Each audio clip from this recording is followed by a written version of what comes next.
उत्तर प्रदेश के आगरा शहर में स्थित आगरा का किला मुगलों द्वारा बनाई गई सबसे भव्य इमारतों में से एक है। बताया जाता है कि ये किला पहले बादलगढ़ किले के नाम से प्रसिद्ध केवल ईंटों से बना हुआ एक किला हुआ करता था, जिस पर मुगलों से पहले मोहम्मद गजनवी, सिकंदर लोदी, इब्राहिम लोदी और हेमू का भी राज हुआ करता था।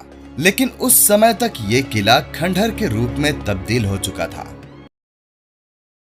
हाय हेलो दोस्तों, welcome to my new blog. तो दोस्तों अभी हम आए हैं लाल किला दिखाएंगे आप लोगों को। लगे रहो वीडियो में और ढेर सारा प्यार देते रहे। अभी जा रहे हैं हम लाल किला, लगे रहो। सन 1558 में मुगल बादशाह अकबर जब यहाँ आए तो उन्होंने इस जगह के महत्व को देखते हुए यहाँ अपना किला और राजधानी बनाने का फैसला किया। आगरा किले का निर्माण अकबर ने सन 1565 में शुरू करवाया था और इसको 8 सालों में यानी कि 1573 तक पूरा बनवाकर तैयार करवा दिया था।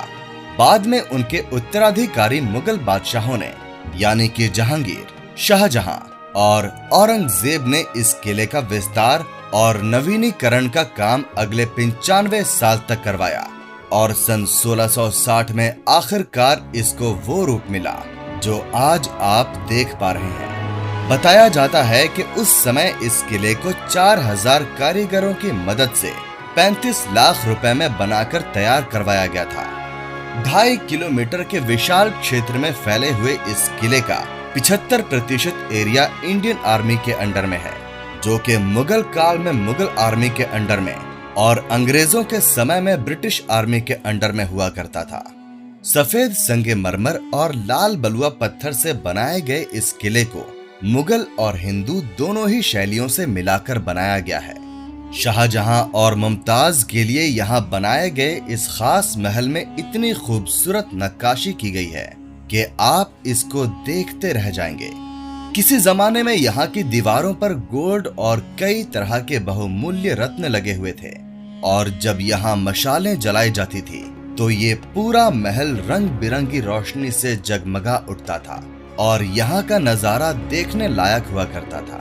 किले की सुरक्षा के लिए इसके चारों ओर 70 फीट ऊंची दीवार और सुरक्षा खाइयां बनाई गई हैं, जिनमें मगरमच्छ, घड़ियाल और जंगली जानवर छोड़ दिए जाते थे। इस कड़ी सुरक्षा को कोई पार भी कर ले तो बादशाह की सेना इस रैंप से दुश्मन पर पत्थर के गोले गिराकर उनको मार दिया करती थी।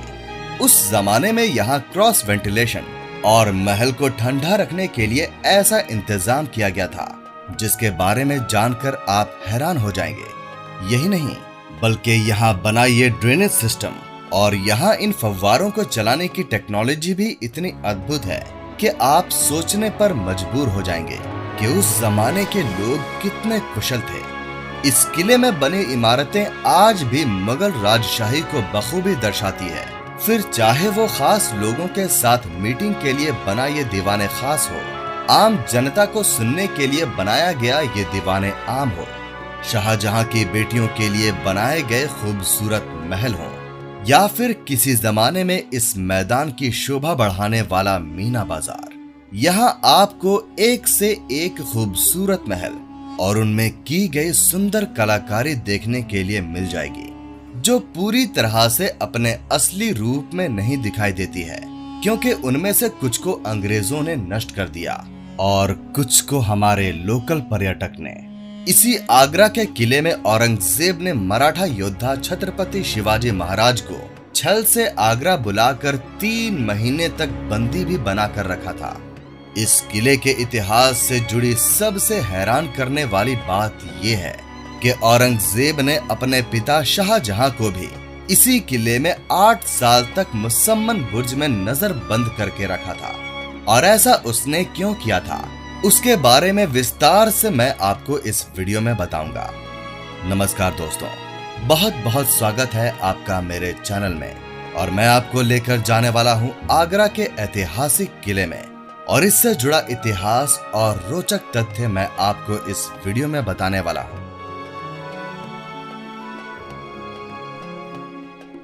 विश्व प्रसिद्ध ताजमहल से मात्र 2.5 किलोमीटर की दूरी पर स्थित आगरा का किला न केवल मुगलों द्वारा बनाई गई भारत की सबसे भव्य इमारतों में से एक है, बल्कि ताजमहल के बाद पर्यटकों द्वारा आगरा की सबसे ज्यादा घूमे जाने वाली इमारत भी है। कुल मिलाकर 2.5 किलोमीटर के विशाल क्षेत्र में फैले हुए इस किले का पहला गेट है अमर सिंह गेट, जो कि शाहजहां ने अपने कमांडर अमर सिंह की बहादुरी से खुश होकर बनवाया था, क्योंकि उन्होंने शाहजहां को कई युद्ध जितवाए थे। ये जो सामने में आप मोट यानी कि रक्षा खाई देख रहे हैं, ये वाटर मोट है, जिसमें मगरमच्छ और घड़ियाल छोड़ दिए जाते थे, जिससे कि कोई भी दुश्मन इस किले में प्रवेश ना कर पाए। अगर किसी तरह वो इसको पार कर भी ले तो यहाँ किले की सुरक्षा के लिए 2 दीवारें बनाई गई हैं, जिनमें से बाहर वाली दीवार की ऊंचाई 40 फीट है और अंदर वाली दीवार की ऊंचाई 70 फीट है। इन दोनों दीवारों के बीच में भी एक रक्षा खाई है, जिसमें जंगली जानवर जैसे कि शेर और चीते छोड़ दिए जाते थे, जिससे दुश्मन किसी भी कीमत पर किले की दीवार पर न चढ़ पाए। ये है इस किले का दूसरा दरवाजा, जिसको कहा जाता है नौबत खाना यानी कि ड्रम हाउस। जब बादशाह किले में प्रवेश करते थे तो उनका स्वागत करने के लिए यहाँ ड्रम बजाए जाते थे और फिर ऊपर बनी गैलरीज में दासियां डांस किया करती थीं और यहाँ ऊपर बनी खिड़की से बादशाह पर तरह तरह के फूल बरसाए जाते थे। इस गेट को कहा जाता है अकबरी गेट और इसके ऊपर जो आप खूबसूरत काम देख रहे हैं, इसको कहा जाता है मोज़ेक वर्क, जिसमें अलग अलग तरह की पतली पतली टाइल्स को जोड़कर दीवारों पर लगाया जाता था। इस किले में जितना भी काम आप व्हाइट मार्बल का देखेंगे, वो शाहजहां और औरंगजेब के समय में करवाया गया था, और जो भी काम रेड सैंडस्टोन से करवाया गया था वो अकबर और जहांगीर के समय का है। यहाँ पर ये जो कमरे आप देख रहे हैं, ये अब सरकारी दफ्तर की तरह इस्तेमाल में लाए जाते हैं, लेकिन मुगल काल में ये घोड़ों के अस्तबल हुआ करते थे।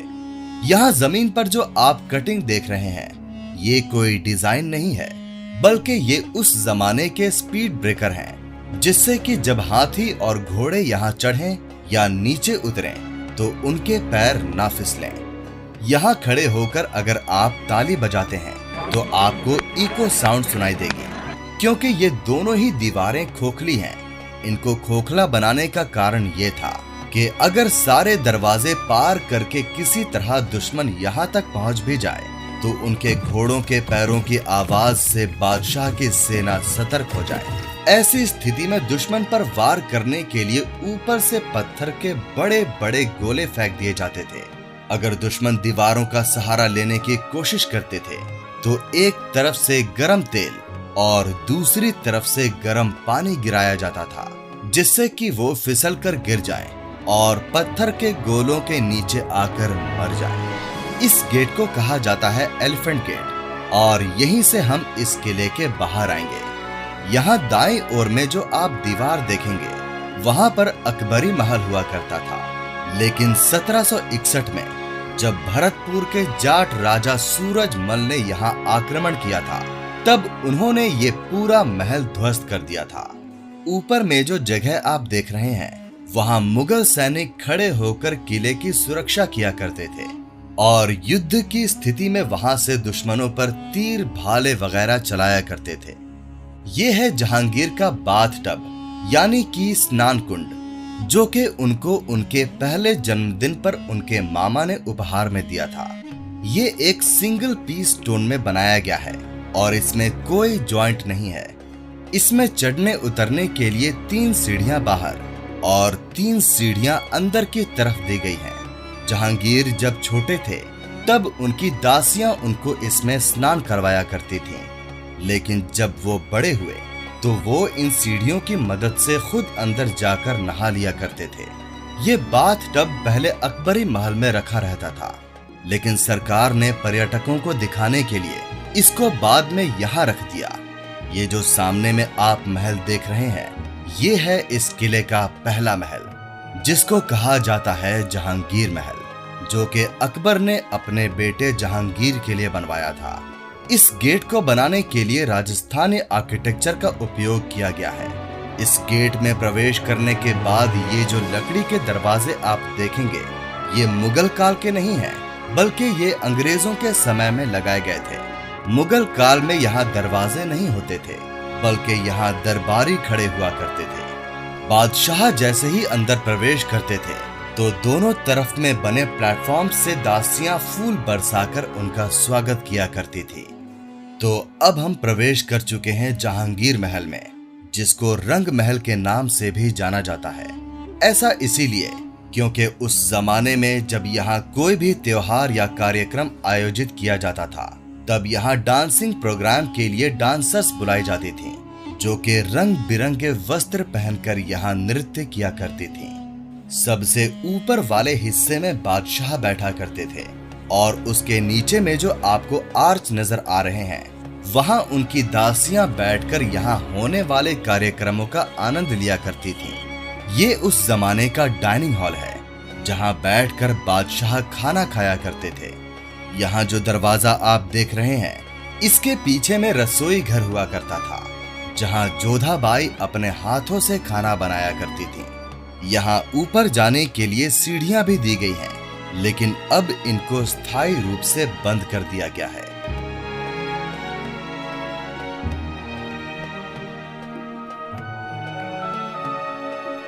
महल के इस भाग को जहांगीर के बेडरूम के तौर पर जाना जाता है। यहाँ जो जालियां आप देखेंगे, इनके पीछे में 4 फीट का गैप दिया गया है, जिसमें एक गलियारा बनाया गया है। इसको बनाने का कारण ये था कि उस जमाने में अलार्म तो होते नहीं थे, तो इस गलियारे में दासियां घुंघरू पहनकर घूमा करती थीं, जिससे जहांगीर उठ जाया करते थे। जहांगीर को पढ़ाई करने का काफी शौक था और उनको 7 अलग अलग भाषाओं का ज्ञान था, तो ये उस समय उनकी लाइब्रेरी हुआ करती थी। लेकिन क्योंकि इस इमारत को बने 450 साल हो गए हैं, इसीलिए ये आपको काफी खराब स्थिति में दिखाई देगी। मुगल काल में यहाँ पर भी दीवारों पर बेशकीमती पत्थर और हीरे जवाहरात लगे हुए थे, लेकिन वो सभी बाद में अंग्रेज लूट कर ले गए। महल के इस भाग में खुला हुआ आंगन है और आपको यहाँ बहुत से झरोखे दिखाई देंगे, जिनके पीछे बहने वाली यमुना नदी की ठंडी हवाएं यहाँ तक आती थीं। इसीलिए इसको झरोखा महल भी कहा जाता है। इस किले में उस जमाने में ऐसा ड्रेनेज सिस्टम बनाया गया था, जो कि आज भी पूरी तरह से काम करता है और बारिश के समय सारा पानी इन छेदों से होते हुए यमुना नदी के ओर निकल जाता है। ये जो कक्ष आप देख रहे हैं, ये उस जमाने का विंटर पैलेस हुआ करता था और यहाँ बने कमरों को मुगल काल में बादशाह और उनका परिवार सर्दियों के समय में इस्तेमाल किया करता था। किले के इस भाग को कहा जाता है समर पैलेस, जिसको उस समय में हवा महल और शाहजहानी पैलेस के नाम से भी जाना जाता था।